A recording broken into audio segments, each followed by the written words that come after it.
Polarity can be defined as the state of having two differing or opposing opinions. I read 2 books this week.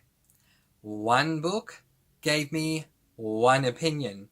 The other gave me the opposite opinion. But what books were they, and which was which? Welcome back to Mr. Francy Reads!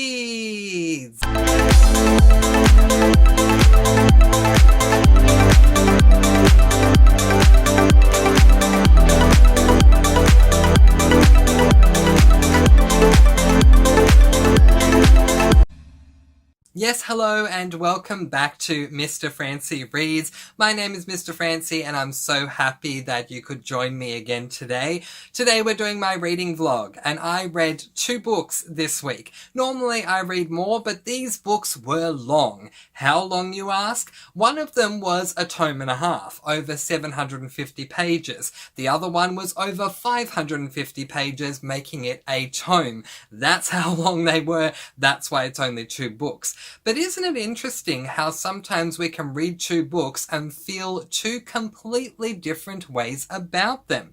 Today I'm going to tell you about my 2 different extremes of how I feel when it came to both of these books.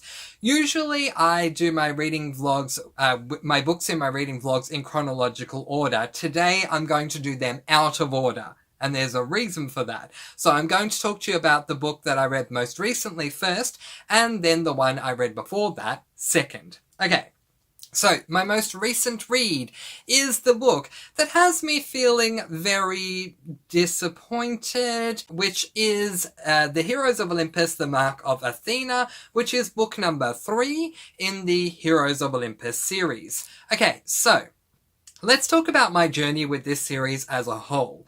In March of 2020, I picked up the first book in this series, The Heroes of Olympus, The Lost Hero.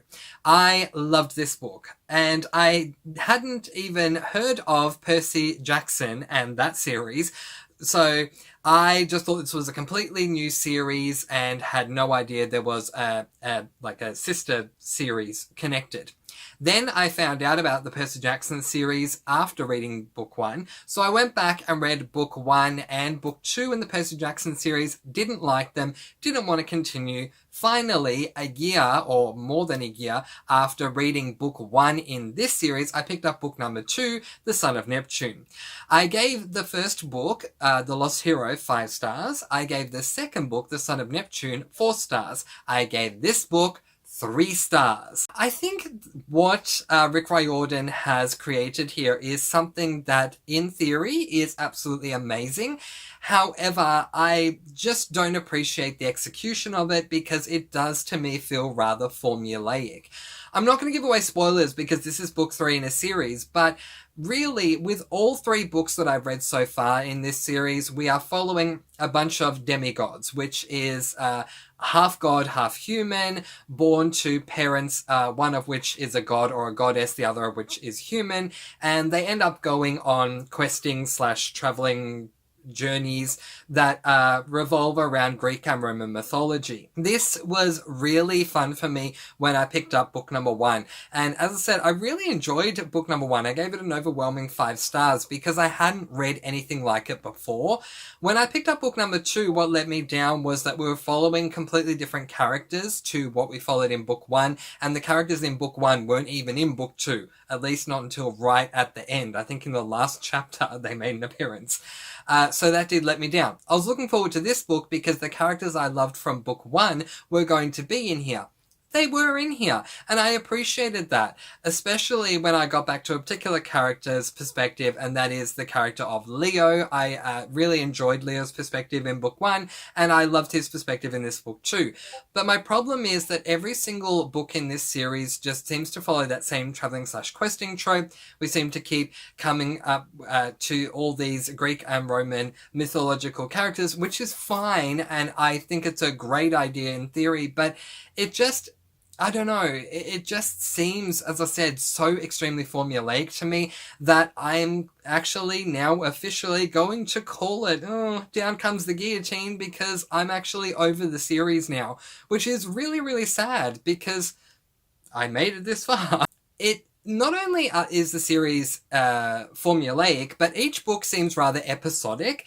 Every chapter or every couple of chapters, we seem to be going on one mini adventure or another to do with the overarching adventure that we're dealing with in every book. I'm going to give this book 3 stars because I feel that it does deserve the average rating, and so it will get that. I'm not going to take my issues out on the book and give it 2 or 1 star. This book is written with the intended audience of middle grade, and I'm not in middle grade, and I don't want to take too much out on it. It's just no longer the series for me, which is really sad because once upon a time it really was. So I had a goal in the back of my mind that one day I would complete this series that I love so much, and I'm now no longer going to do that. The good news for me personally when it comes to goals, I'm a very goal-oriented type of person, is that this series is not on my SAS list, so I'm not breaking my SAS list by breaking this series, but yeah, I'm definitely not going to be reading any more from this series, nor from the Percy Jackson series, and I'm probably also going to be unhauling the 4 books that I currently have, which is Percy Jackson and the Lightning Thief, and books 1, 2, and 3 from the Heroes of Olympus series. It's just not the series for me anymore. I don't think there's anything necessarily wrong with it. It's fine, but it's just too formulaic and too episodic for my taste. So, for me, I'm done with the series now. 3 stars from me. But I did promise that this is going to be a video about polarities, and considering how disappointed I was with that book, must go to show or stand to reason that I loved the other book that I read. And you guys, I did. Get ready for a very positive rant coming your way right now. The first book that I read this week was this book, Breaking Dawn, which is the 4th and final book in the Twilight Saga series. Okay, correction. The final book is the 5th book, which is Midnight Sun, but there's a lot of contention going on out there with readers as to whether or not Midnight Sun should be included in the saga, the official saga series, because Midnight Sun is book 1 being repeated just from the perspective of another character. So for me, I'm not going to include it personally in this series.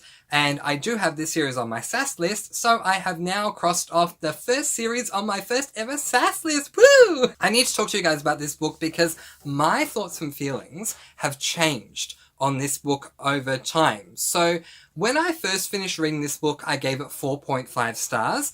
Since then, I've gone away and I've thought about it long and hard, and I've decided to take off that 0.5 deduction. And I have upgraded this book to receiving 5 stars now, which means that book 1, book 2, book 3, and book 4 in the Twilight Saga series all received 5 stars from me, which means the series overall received 20 out of 20 stars, which is a perfect rating. And let me tell you why. Do I think that this book is academically and professionally held up to the same standards as some other incredibly well-written books for the sake of how amazing certain writers are with their writing style? Probably not. But I'm the type of reader who I much prefer a more simplistic writing style anyway, because it's one less hurdle for me to have to jump over. I can just concentrate on the story rather than focusing so hard on the writing style and what the author's trying to say. In this case with Stephanie Meyer, she just comes right out and says it. There is no second guessing, second thinking, trying to translate anything, not at all. So I'm just focusing on the story itself. And every single book I loved so much. I don't know where to begin. Maybe I should just do a series review for the Twilight Saga at some point. If you guys are interested in seeing that, let me know in the comments below. And if not, that's fine. But if you are, and I get enough feedback saying that you guys are, then I will do one. I'll keep my focus on this book, but I'm also going to be bringing up the movie. So we're going to compare Breaking Dawn, the book, the final book in the Twilight Saga series, in my opinion, to Breaking Dawn Part 1 and Breaking Dawn Part 2, the movies, because I have things that I need to say about both of them. First of all, to the book. The book was really good. I really enjoyed everything about the book, to be honest, but This being the culminating book, it was 757, I think, pages long, and it was worth every single page that I read.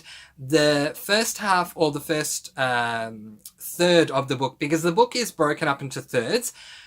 All this time up until this book, we follow the singular perspective of Bella Swan.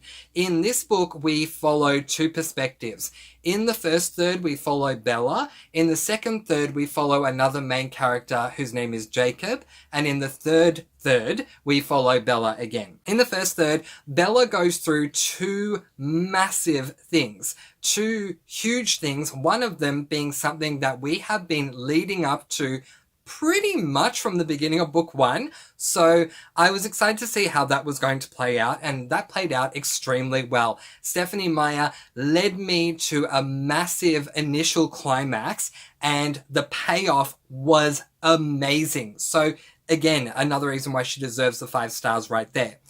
The second big thing that happens in the first third revolves around a character whose name is Renesmee. I don't want to say anything about Renesmee in case you haven't read the series, but if you have, you'll know what I'm referring to. This is a new character that we're introduced to in this book, and I loved her. I loved everything about Renesmee. Everything from how Renesmee came to be a part of the book through to just getting to know her and everything about her. I thought that was absolutely wonderful.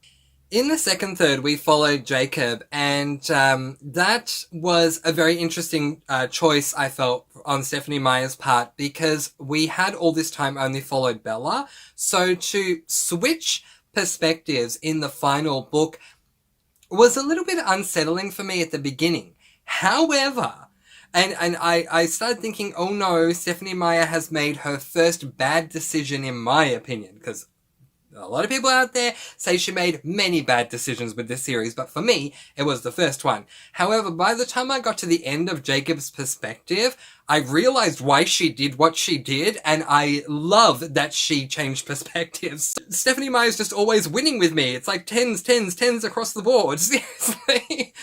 So we follow Jacob for a specific reason that I won't give away because there's a spoiler, and the advantage that we have with that is that we get to see, hear, feel everything that's going on for Jacob internally while he is dealing with a specific something. That we would not be able to get that full, well-rounded out internal side of him as he goes through everything if we just continue to follow Bella. So I really appreciated that. Once Jacob's perspective ends and we shift back to Bella's perspective, we are heading towards the final climax for the final book. And this was interesting, and this is what led me initially to deduct my first any amount of stars for the entire series, 0.5 stars.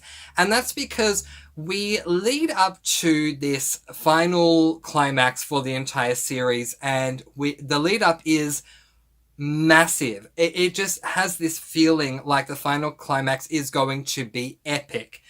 When I finished reading the book, the moment I finished reading it, my thoughts were, oh, that climax wasn't as epic as I thought it was going to be.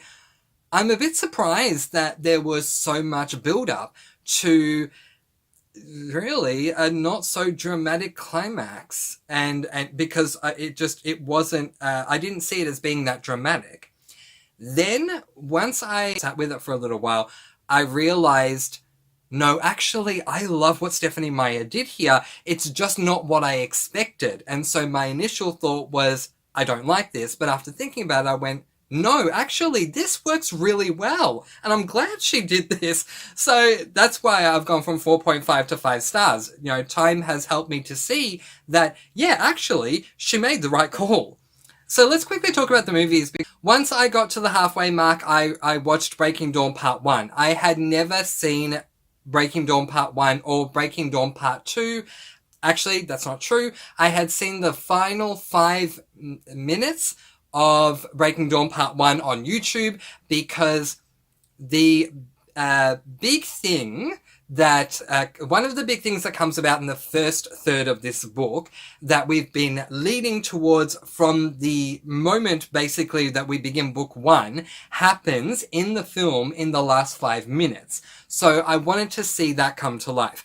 I was disappointed with the first Twilight movie when it came out, and I was more disappointed with New Moon, so I decided to forego the remaining adaptations. That's why I saw those 5 minutes, and that was it. I just went to YouTube, found that moment, saw how they did it, went, okay, great, I've seen it now, I can move on. But reading this book really inspired me to want to see how they adapted this masterpiece, as far as I'm concerned. That's what it is. And, oh my gosh. Breaking Dawn Part 1, the film. I have never in my life been so angry watching a film. You guys, I am a book to film adaptation purist. If I've read the book going into the film, I want the film to stick as closely as possible as it can to the book. And there have been films that I've watched that have impressed me. There have been films that I've watched that have let me down. And then there are films that I've watched that confuse me. But Breaking Dawn Part 1 made me so angry. I'm trying not to get angry on camera, but I'm just remembering how I felt watching it. I was a bawling rage of madness watching this film, thinking, okay, first of all, that didn't happen. Secondly, that didn't happen that way. Why are you introducing this thing that canonically did happen, but in a way that did not happen? What is this? Why are we wasting our time with this when we're meant to be doing this? Oh, you've left that out for this? Why? You guys, that is me being very nice about it because I was blinded by rage watching part 1. So I went into part 2 after I'd finished the book thinking, okay, I'm ready for the fact that this is going to let me down. And part 2 did not let me down. Part 2 is actually pretty good. Part 2 is actually a film that I would actually watch again. I think they left out some things, but those things that they left out I didn't mind so much. I thought they left out something big, and then I realized that that something big hadn't occurred yet, and by the time we got to that point in the film, they did do that thing. So I was happy with that too. The final climax had me going for a while because I thought that they changed the final climax in the film for the sake of movies needing drama to survive. And as I said, the final climax in this book is not as dramatic as we are led to believe that it's going to be. And in the film it was. And so I was like, okay, whoa. They've completely changed it. Like, for example, if in the final climax of the book, the characters have to choose whether they go left or right, and they end up choosing to go left, in the film they go right. I'm going, hang on, what are you doing? This is not what happened. And the film had been so good up to this point that I'm thinking, they just need to show me the adaptation of the final climax, because I'm gonna cry when they show me that, because I don't know, I think the film really helped me to appreciate why Stephenie Meyer had the final climax play out the way she did. And so I'm watching part 2 going, okay, we just have to see this final climax thing happen, and Mr. Francy is going to be bawling his eyes out and having a massively cathartic moment. And then they went the other way, and I'm going, what are you doing? Oh my gosh, you've ruined this for me. And then I realized what they were doing. So I don't want to spoil it, but if you've seen Breaking Dawn Part 2, I'm sure that you can understand from me wanting the authentic adaptation why I was frustrated, and then why I ended up ultimately appreciating what the film was doing. Because ultimately the film did accurately portray what the book was doing. I can't say more than that. But anyway, so I did. I had my teary-eyed tissue moment at the end of the film. And the film actually ends, I feel, a lot more beautifully than the book does, which is saying a lot considering how much I did not like part 1. But yeah, I really enjoyed Breaking Dawn Part 2, and I definitely would, as I say, rewatch it anytime. I thought it was fantastic. This series overall was just wonderful. The final book, just so amazing. And Yeah, as I say, it took me a couple of days to sit with it, including watching Breaking Dawn Part 2 to appreciate how the final climax played out. But now, thinking about it, post seeing the film and having spent time thinking about it, I get it. And I'm so happy that Stephanie Meyer did what she did. 5 overwhelming stars, not only for book 4, but for every single book in this series. I love this series. Maybe I need to read me some more Stephanie Meyer. If she's written other series and you guys know about it, let me know, because this is just gold for me. I loved each and every book, and yeah, I'll hold off on saying more until I do a series discussion about it, if that's what you guys want. If you don't, that's fine, but let me know in the comments below. But yeah, 5 stars from me. This was fantastic. If there were more books in the series, I would definitely continue on, but there's not, as far as I'm concerned. Moving on, as far as Midnight Sun is concerned, I am strongly considering reading the book because we are following the perspective of Edward, and from what I have been told, we get to learn more of Edward's backstory. Because of that, because of how much I love the series, maybe I'll want to read Midnight Sun to get Edward's backstory. I don't know. So we'll see how we go. What do you guys think? Do you think I should read Midnight Sun? Let me know below. So, yeah, wrapping up this week, I read Breaking Dawn, the final book in the Twilight Saga series. I gave it 5 stars.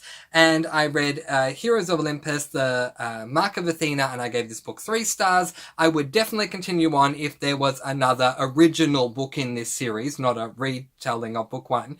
Definitely with this one, I will not be continuing on with this series. All right. My 2 chunkers out the way, let's discuss what I'm going to be reading for the final week. First of all, there will be no reading vlog next week because my monthly wrap will take over the reading vlog, so that's fine. But the books I'm going to read, there are 4. Wish me luck to get through 4 books in 1 week. The first book I'm going to read is this book, A Tale of Magic by Chris Colfer. I'm incredibly excited about this. I have been advised to listen to the audio version because Chris Colfer narrates it himself. That is definitely going to be my plan. This is a long book. It is, oh goodness, it's over 500 pages long, and I thought it was less. So there you go. It's a tome. Wish me luck. And this is a middle grade fantasy, and it's book 1 in this series. The next book I'm going to read next week will be this book, The Betrayed, by Kiera Cass. This is book 2 in the Betrothed series and the Betrothed duology. So once I finish this book, I will have finished that series. The series is on my SAS list, so it'll be the second series that I get to cross off this month, which is pretty good.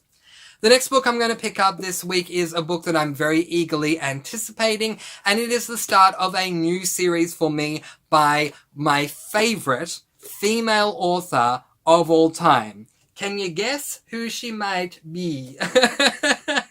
It will be the first book in the Matchmaker series by Amanda Flower. Matchmaking Can Be Murder. I am so incredibly excited. I've heard so many different things, especially in my Discord sprints. You guys have been telling me about this, and I'm very excited to get to it. Can't wait.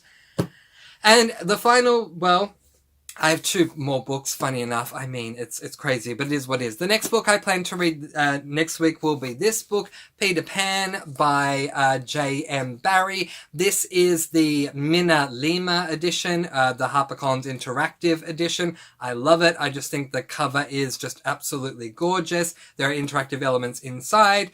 I've been wanting to read this for a while. I've had this edition on me since Christmas, so I'm really excited to get to it. If I still have time, I have a pamphlet to read, which is this book, The City Below the Cloud by T.S. Galindo. If I don't have time, then I'll read it on the 1st of May. So I'll get it done either way. Alright, before we wrap up, I want to tell you guys what the reading sprint schedule is going to be for the next 7 days, so let's get right to that. This evening, Friday evening, American Eastern Golden Gilmore Girls time, Eastern time, at 6 p.m, we're going to be on Stormy's channel, Stormy from Storm Reads, so join us over there if you have not subscribed already. Her channel name is Storm Reads. On Saturday, we are going to be doing a sprint on my Discord at 6 p.m. Eastern. On Sunday, I am taking a day off to recover. On Monday, usually you guys, I do my reading sprint on my channel, but I'm using StreamYard. I'm using their free service and I have run out of hours. I've never experienced that before. So because of that, I need to wait till next month before I can stream again. Because of that, on Monday, instead of being here on the channel, it is going to be over on my Discord server. On Tuesday, we're doing the standard Discord server reading sprint. And then on Wednesday, we should be going back to Tiffany's channel at the Beach Bum Bookworm. So, yeah, come along and join us if you would like to get some reading done. A very big shout out to all of my Discorders that have been getting involved in the reading sprint over there. We've been having so much fun, and the love you guys has been spreading has been absolutely amazing. It's just been really, really, really good because I've been able to hear from readers that I know of that I've never heard from before. I won't say names here, but you guys who have been part of the Discord reading sprint, you know what I'm referring to, and it has just been a blast. So if you want to join us for the Discord reading sprint, link to my Discord is in the description. Just click on that. It will take you over to my Discord, and then click on the sprinting section over there from 6 p.m. Eastern on those days that I said. Alright, this was a very long reading vlog, but I had a lot to say, especially about Breaking Dawn, so I hope that you forgive me for that. Once again, if you want to see me do a Twilight Saga wrap-up series review kind of thing, let me know in the comments below. I do have a lot to say, so we'll see how that goes. But in the meantime, that is where I am going to leave it, letting you guys go with peace, blessings, and so much love. I post videos every Monday, Wednesday, and Friday, and I'll see you again soon. Mwah. Keep spreading that sparkling energy all around the world, be kind, and love one another, and as I always say, happy reading!